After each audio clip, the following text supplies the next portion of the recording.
In order to keep focused and keep moving, you first of all have to have a goal. If you get in your car, you have a destination.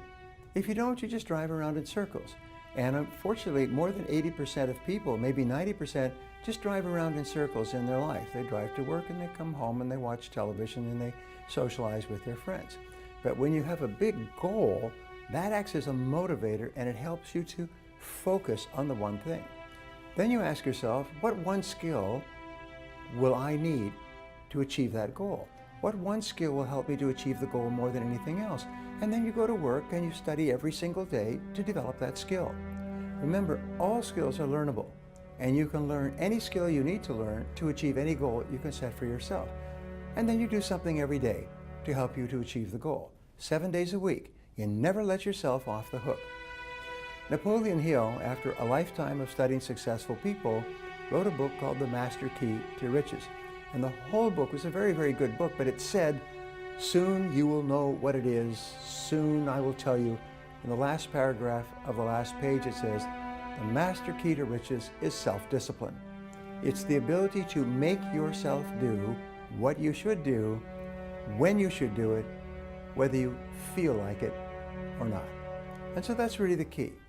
Make a written plan, organize the plan, set priorities, and then do something every day until you're successful. The problem with some of our younger generation today, they just want to jump and see themselves up there, you know, overnight. It doesn't really happen. What you need to do is to be very, very focused as a person and be dedicated to whatever that you are doing. It is not really good for you to now go and try something, then after a month you just say, no, it doesn't work. You jump into something else. I think you need to be very, very focused in what you are doing. Once you believe in what you are doing, you see, you should not take your either business or job as something that you must do. Okay, you must take it as it's part of your hobby. If it's part of your hobby, then you do it better. Every other fighter fight for certain things. Everybody fight for what they fight for. My thing is this. I keep my eyes on the prize. I never focus on things outside the ring. My focus is the guy that's in front of me.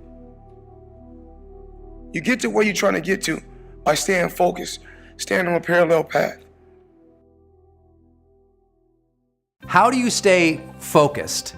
Answering this question is perhaps the most important, critical thing you will ever do in your lifetime, period. So I hope it is an absolute priority for you to learn to take back your focus in life, for you to get more distinct and more clear about what your focus really is, and for you to finally decide, you know what, if I don't finally get my focus in check, if I keep wandering around distracted, if I keep looking at every new thing that pops up, if I keep trying every single new opportunity, if I keep saying yes to everything, if I keep listening to everybody's complaints, and if I keep doing whatever they ask me to do, at some point, you'll lose your life. And I don't mean that physically as in harm or death. I mean that one day you'll wake up and say, I don't feel like I've accomplished what's meaningful to me. I don't feel like I'm in a job that I care for. I don't feel like I have connection with my family or my friends.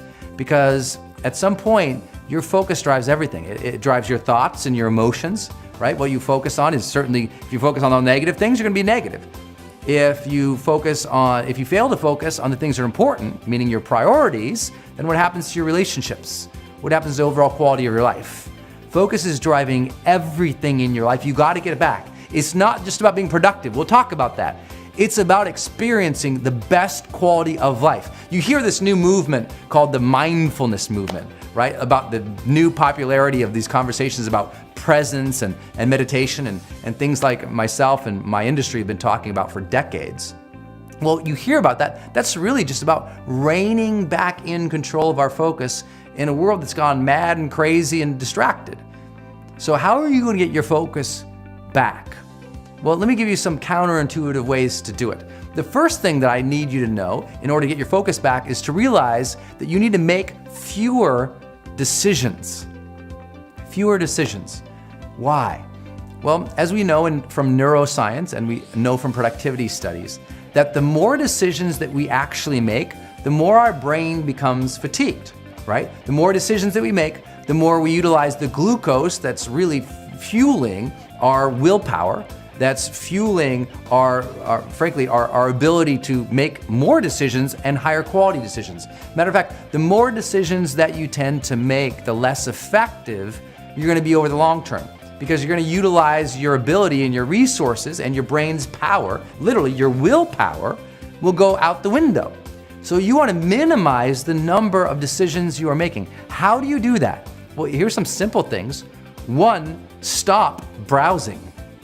You know, I know maybe you found me because you were browsing somewhere, and I hope you make me part of your focus on your personal development, that I'm a purposeful part of your life. But I can tell you, overall, browsing completely wipes out your focus and your willpower. Even all these little things you're focusing on are utilizing all your brain's resources. And over a period of time, when you stop browsing and you go back to focusing on something, guess what? You tend not to be able to focus on one thing and get things done. You start multitasking and doing lots of things, but where your work isn't really focused, nothing gets accomplished. So what happens is your brain is fatigued. Guess what happens when your brain fatigued? You find yourself sitting with a bag of potato chips, and what do when you have the remote control? You're just flipping randomly through things. Do you ever notice that? Meaning it's easier to become distracted the more distracted you are. Meaning the more that you aren't focusing on one thing at a time, the more problem you're gonna have later on to complete one thing at a time. And I know that makes sense, but here's this simple solution if you missed it. Stop browsing so much. All those browsing, all those tweets that you're reading, all those news feeds that you're reading, guess what? Every time you look at them, guess what your mind has to do? It has to make a decision, pay attention or not pay attention. And that decision is costing you focal power and resources later on, even if you don't know it. Now some people say, well, Brendan, I study neuroscience too, but all those little things I see, those are firing off my dopamine and my vasopressin. I'm getting excited because I'm seeing all these things. My mind feels rewarded by seeing all these things, making all these decisions. And it is true. That's why it's such a frenzy, and it becomes so addictive, but it also becomes so fatiguing. And if you're constantly fatiguing your brain by focusing on a million things, you'll never get your focus power back. Does that make sense? So stop making so many decisions by stop browsing things to decide whether or not you should pay attention to them. Just stop browsing. When you do things, do them intentional. If you're looking for something, search for that one thing, find it, you're out. Stop clicking on all the blue links, stop swiping all the apps and all the pictures. Do the things that are gonna move you forward. If you're gonna change an area, you do three things. Number one, you focus on it and you get clear and compelling vision for what you want. If your body's not where you want it to be, I tell you there's one simple reason. It's not your focus. No, I focus on it. I focus all the time on how fat I am. No. You see, if you focus on crashing into the pole, trying not to, the more you try not to, what you focus on, that's where the energy goes, that's where you go, right? We all know that. But what people tend to do is, I'm saying focusing on what you want, not what you don't want. And not only just focusing on what you want, where you focus and say, well, I'd like to be strong, I'd like to be energetic, I'd like to be fit. It's focusing and making it compelling.